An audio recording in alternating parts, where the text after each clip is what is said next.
Hyperhydricity. Hyperhydricity, previously known as vitrification, is a physiological malformation that results in excessive hydration, low lignification, impaired stomatal function, and reduced mechanical strength of tissue, culture-generated plants. The consequence is poor regeneration of such plants without intensive greenhouse acclimation for outdoor growth. Additionally, it may also lead to leaf tip and bud necrosis in some cases, which often leads to loss of apical dominance in the shoots. In general, the main symptom of hyperhydricity is translucent characteristics signified by a shortage of chlorophyll and high water content. Specifically, the presence of a thin or absent cuticular layer, reduced number of palisade cells, irregular stomata, less developed cell wall, and large intracellular spaces in the mesophyll cell layer have been described as some of the anatomic changes associated with hyperhydricity. Causes.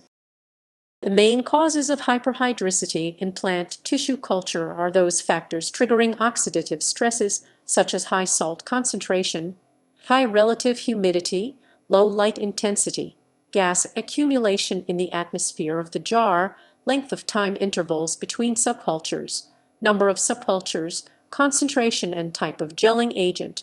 The type of hyperhydricity is commonly apparent in liquid culture grown plants or when there is low concentration of gelling agent. High ammonium concentration also contributes to hyperhydricity. Control.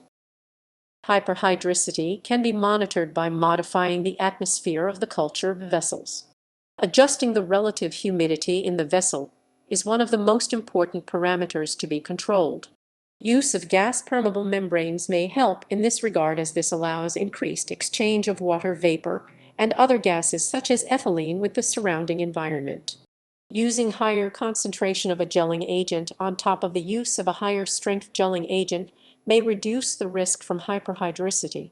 Hyperhydricity can also be controlled by bottom cooling, which allows water to condense on the medium, the use of cytokinin metatopolin 6,3-hydroxybenzylamenopurine, the combination of lower cytokinin and ammonium nitrate in the medium, use of nitrate or glutamine as the sole nitrogen source, and decreasing the ratio of NH4+ and O3 in studies on calcium deficiency in tissue cultures of Lavandula angustifolia, it was shown that an increase in calcium in the medium reduced hyperhydricity.